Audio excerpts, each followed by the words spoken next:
Welcome to the Integrate This podcast. I'm Jeremy Mikla, and I am one of the co-hosts to the podcast, and glad to have you here as we kick off another Tech in 10 series where David and I focus on using a technology and education tool, trick, tip designed to help teachers find the best ways to use technology effectively with their students and in their instructional practice.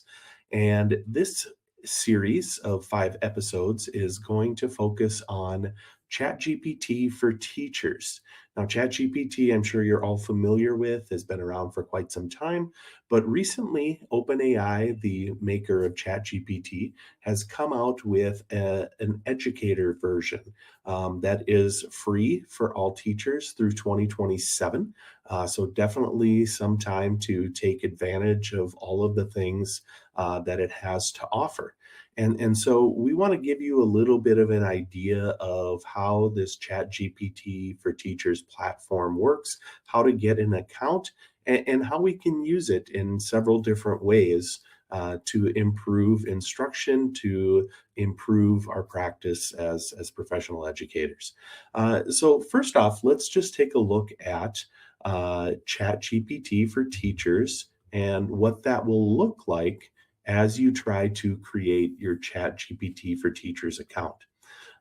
So when you go to Chat GPT for Teachers, you'll see where you'll need to first verify that you are an educator in a district in the United States.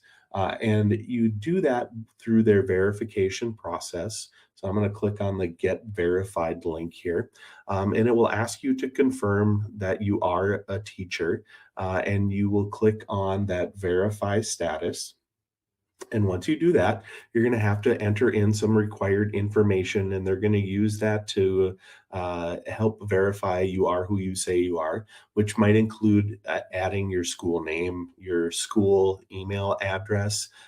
You may be asked to have a picture of your school identification card taken to be able to verify that particular status.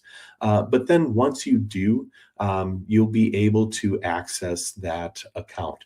So why might you want to have this account in the first place now that you know how to get it?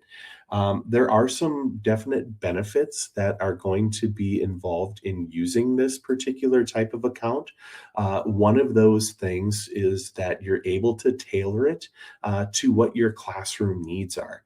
Which means you can have it focus on a particular content area or grade level, and then it will customize your interactions with ChatGPT for Teachers that focus on those educational intents and purposes you have for it.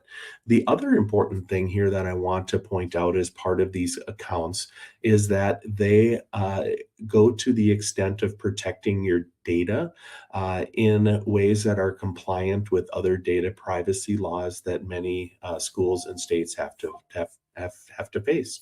That none of the data that you put into your ChatGPT for Teachers account is going to be shared outside of your in-house district, and none of it is going to be used to train ChatGPT's models, using your content.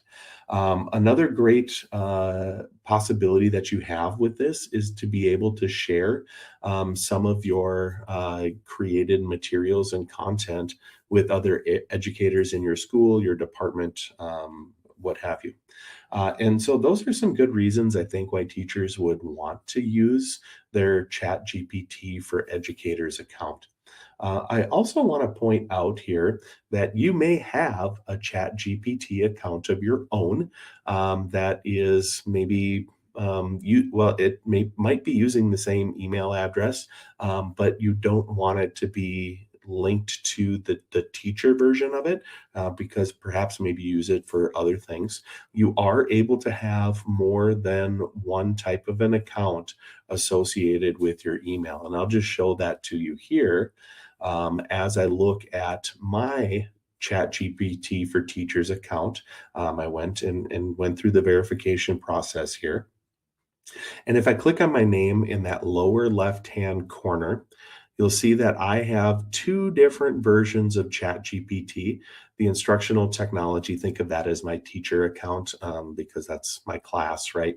And then I can choose my other account, my other work account here, which if I open that, then I'm outside of the teacher version. So it's not going to be as guardrailed. It's not going to be um, maybe as focused into those particular teaching tasks. And you can see here that I have not lost any of my history here associated with any of my other interactions with ChatGPT. It's still all there. So that's an important thing to keep in mind if you do have a couple of different accounts, and you you maybe have one open and you're searching for a previous interaction you had and you can't find it anywhere. It could be because you just need to switch to the other account that you have. So it's organized very much like ChatGPT otherwise is, but you'll notice that down here, it's giving you some suggested tasks that you might want to use the ChatGPT for teachers for. This particular one says maybe you want to create a worksheet or help to generate an image, maybe help to develop some differentiated questions based upon a student's reading level, perhaps, or maybe you're looking to plan some sort of an activity. And these are the different tools that are available in that teacher's account. Now, they don't just have four. They just show you four at a time. I'm not sure exactly why, but if you wanted to see some of the other ones, you'll hit that refresh button, and it's going to give you another set of four ideas that you might want to use it for. So what David and I are going to lay out in the next four episodes of using ChatGPT for teachers are ways in which you can use ChatGPT for teachers to help you with designing lessons. Maybe you want to create some outlines. Maybe you're looking for brainstorming lesson ideas.